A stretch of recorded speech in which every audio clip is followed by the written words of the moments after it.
That Christmas, I was pulling a double shift in the air. Meanwhile, my parents and sister told my 16-year-old daughter there wasn't space for her at the dinner table. She ended up driving herself home and spending Christmas alone in a quiet house. I didn't cause a scene. I responded with action instead. By the next morning, my parents discovered a letter on their doorstep and began yelling. On Christmas Eve, I returned home just before midnight, exhausted. I'd been doing chest compressions on a man who kept insisting he was just tired, despite the fact that his skin was turning blue. It had been that kind of shift. So, when I spotted Abby's boots by the front door, my first instinct was that someone might be injured. Then I saw her coat tossed over the armrest, her overnight bag still zipped up, and her body curled on the couch in that tight, uncomfortable position like she didn't quite trust the furniture to hold her. I stood there waiting for the logic to settle. She was supposed to be at my parents' house for their traditional Christmas Eve overnight. She had pleaded to drive herself this year, her first Christmas with a new license, proud and eager to show she could handle it.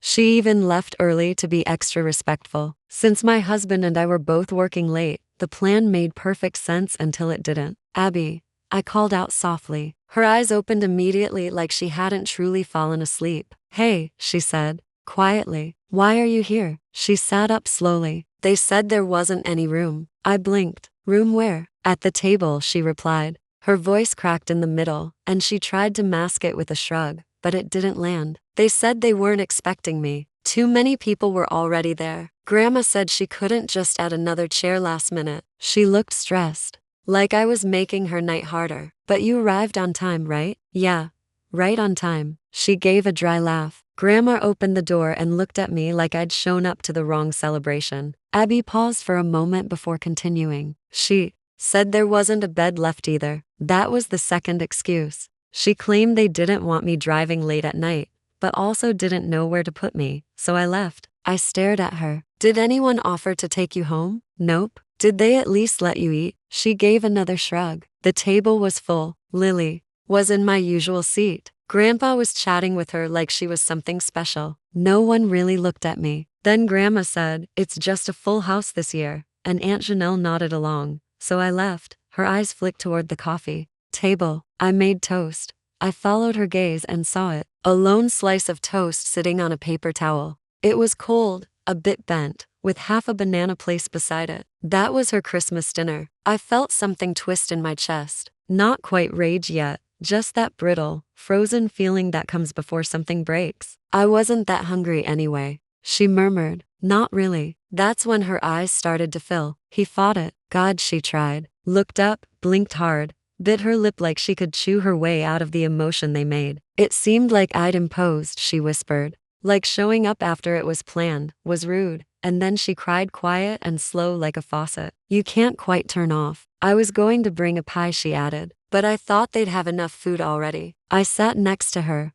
put my arm around her shoulders. She leaned in without hesitation like she'd been holding herself up out of spite. After a while, she wiped her nose on her sleeve. "I know they don't like you," she said, "but I thought." She cut herself off. "You thought you were just the kid, not part of it." She nodded. "They didn't even say it meanly," she added, just like it was a practical problem. Like I was a folding chair they didn't have space for. I didn't go to bed right away. I sat in the kitchen looking at her bag, still zipped. She packed it so carefully, picked out the sweater my mom said she liked, brought a little tin of cookies she made herself. I opened the fridge. There was nothing special in there. We hadn't planned to back up Christmas. Why would we? We trusted them. That's the part one couldn't get over. Not the cold cheese toast or the lack of food. Not even that she drove home alone in the dark. It's that they looked her in the eyes. This sweet, awkward, brave girl who showed up on time with cookies and a smile and told her with 28 people inside,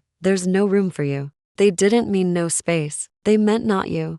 The following morning, my husband came home while Abby was still asleep. I explained what had happened. He stood silently for a long moment before finally asking, "So, what do we do now?" I didn't answer. Not right then, but deep down, I already knew. There's a difference between turning the other cheek and turning away a 16-year-old who only wanted to feel included. They chose the latter. I didn't create a scene. I responded with action. That next morning, my parents discovered a letter waiting at their doorstep, and the shouting began. I can't quite recall the first time someone called me the weird one. Probably happened before I even understood what the word meant. When I was 6, I found a dead bird and asked if I could dissect it. Not because I was trying to be creepy, but because I genuinely wanted to see how it worked. My mom slapped her palm against the kitchen counter and snapped, "Jesus, Kate, what's wrong with you?" My sister Janelle screamed and immediately told everyone I was trying to create a zombie. I ended up grounded for scaring her. That pretty much set the tone. I adored anatomy books, asked for a microscope one Christmas, and talked about blood flow during dinner.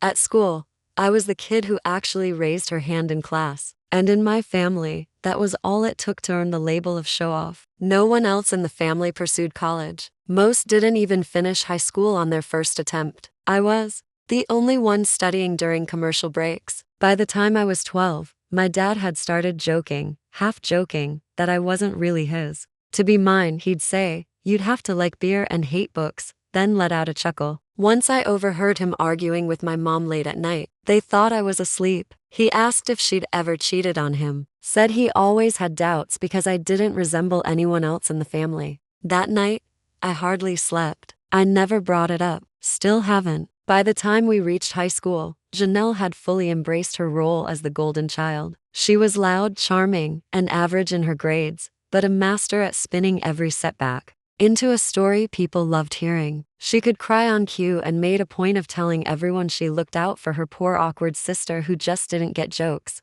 She used to call me Dr. Freak in front of anyone who'd listen. When I actually became a doctor, she started calling me Dr. Moneybags. So, some progress, I guess. When I landed the full ride scholarship, my parents barely reacted. No cheering, no embrace. My mom just asked who I thought I'd end up marrying since guys apparently don't like women who outshine them. I told her maybe I'd marry myself. She didn't laugh. They never gave me a dime. I waited tables all through med school, took the graveyard shifts no one wanted, came home with blistered feet and burnout etched deep into my bones. But to my family, I was living the dream. They never once came to visit. Years later, after finishing my second residency, I finally secured my first stable job. The one that made me feel for the first time like I wasn't just trying to keep from drowning. My husband and I met during an overnight shift. Very romantic. If you find shared exhaustion romantic, and eventually moved to a place where we could afford more than instant noodles. And that's when the call started. "Can you help with the electric bill? Can you co-sign this lease? Can you talk to a doctor friend about Uncle Pete's back lump?" I did what I could, most of it without hesitation when my parents were approaching retirement way too early. And with zero savings, I stepped in. They'd never owned a home, always rented. Bad credit, bad luck, whatever the excuse of the year was. So, I bought a modest 2-bedroom house and handed them the keys. I told them it was a gift that I'd handle the mortgage. The house is in my name, but they live there like it's theirs. Rent-free utilities covered more often than not. Medical stuff. I have insurance access. Yes. I never said no until recently a few months ago. Janelle called Lily. Her daughter, the one who can do no wrong, had been accepted into a prestigious STEM summer camp. "She's got your brain," Janelle said like it was a compliment. "This could change her life." I asked how much. 1,20200, she said. "But it's worth it. And you, of all people." That's where I stopped listening. Abby never went to a summer camp like that. Not because she couldn't. She just never asked. She's practical, thoughtful. She wouldn't dream of demanding that kind of money from me, even though she could have. I told Janelle no. Politely but firmly. I said I was already covering our parents' mortgage, medical bills, and emergencies, that maybe she could apply for financial aid or a payment plan. Her tone turned fast. "Wow, must be nice to have everything and still be so stingy. She's your niece. You're just jealous because Lily's actually going places." That last one was funny, or would have been if I hadn't heard my mom mutter something similar a week later when she thought I was out of earshot. Apparently, I was holding Lily back, just like I always held Janelle back by being the smart one who made everyone else look bad, by existing. I didn't fight it, didn't explain, didn't justify. I just said no, and I meant it. That was 3 weeks before Christmas. Abby was excited to go to Christmas dinner, said she felt grown up being trusted to drive there herself. She packed an overnight, bag and even wrapped little presents for the younger cousins. I told her I'd see her in the morning and reminded her to text when she arrived. She did. Everything seemed fine. Hours later, I stepped through our front door and discovered Fine had apparently been canceled. Abby looked up from the couch with a wobbly smile that said, "Please pretend this isn't a disaster." She told me in the smallest voice that Grandma had murmured, "No space at the table or anywhere else," even though she counted 28 chairs in use. A math problem with only one variable. I listened. I let her explanation thud around the room, like a dropped suitcase. Then I wrapped my arms around her and let the quiet do the talking. She fell asleep, still wearing the sweater she'd picked out to impress them when the house finally settled. I sat alone in the kitchen staring at the spot where her Christmas dinner should have been. I replayed every mortgage payment, every utility bill, every just this once. Katie that had become forever. They hadn't run out of room. They'd run out of gratitude. And they'd used my daughter to send the memo. That was the moment the switch flipped. No more explanations. No more polite negotiations. I didn't even bother deciding if I'd act. Only how soon. We didn't speak much on the drive over. My husband sat beside me in silence, his hand resting lightly on my knee like a grounding wire. Not comforting exactly, just solid present. That was enough. The morning after Christmas always has that weird fuzzy quiet, like the world still hung over on sugar and wrapping paper. I was just hoping the house would be empty. It wasn't. There were still 2 extra cars in the driveway. I recognized one as Janelle's. The other probably belonged to whatever cousin had stayed late for leftovers. We got out. I held the envelope tight. I hadn't slept the shift. The scene with Abby, the cold dinner tray on the counter that still hadn't been cleaned up. It was all humming in the back of my brain like a blown fuse. I rang the bell, waited. No one came. I rang again, knocked. Nothing. "Let's just leave it," my husband said gently. I stood there a second longer, then nodded. We walked back toward the car. I tucked the envelope carefully against the door frame where it wouldn't blow away. I was opening the driver's side door when I heard it. The creak of the screen, a slippered footstep. I turned. My mother stepped out, wrapped in one of those fuzzy robes she always wore during the holidays, the kind she used to brag about getting for 90% off. She bent down, picked up the envelope, opened it, and started reading. Her face went blank, then pale. Then she screamed, "Frank." Her voice cracked like a snapped wire. "Frank, get out here. She's throwing us out." My dad appeared at the door in yesterday's clothes. "What the hell?" Janelle followed, still in her Christmas pajamas, clutching a mug, like she thought this was going to be a cozy morning. "What's going on?" My mom turned and pointed down the driveway like I was a stray animal that had just pissed on her porch. "You ungrateful little." We got in the car and pulled away before I could catch the full sentence. Didn't matter. I knew the greatest hits. By the time we got home, my phone was already buzzing. I ignored it. Then it buzzed again and again, the 6th time I picked up. "How dare you?" my mom shrieked. No, hello, no pause. Not even a fake concern for Abby. "You've lost your damn mind." I held the phone away from my ear. I could still hear my dad yelling in the background. "If you do this, you're no daughter of ours," he bellowed. They didn't ask why. They didn't ask what happened. They didn't even mention Abby. Not once. I hung up. They kept calling. Janelle started texting. I think one message actually said, "This is going to ruin your reputation. Think of your career." Oh honey, my patients don't care where my parents live. By evening, my phone looked like it had gone through a breakup. Missed calls, 14 texts, 3 voicemails. One cousin even had the nerve to message, "Not my place, but this feels extreme. You only get one mom." I didn't answer any of them. The next morning, there was a knock at the door. I looked through the peephole. Of course, my mother. She was standing on my porch in that same fuzzy robe, holding the eviction letter, now crumpled and damp, like she'd been squeezing it for 2 hours straight. I opened the door, but didn't invite her in. She didn't wait. "You're really doing this?" she hissed. "After everything we've done for you." I let that hang for a second.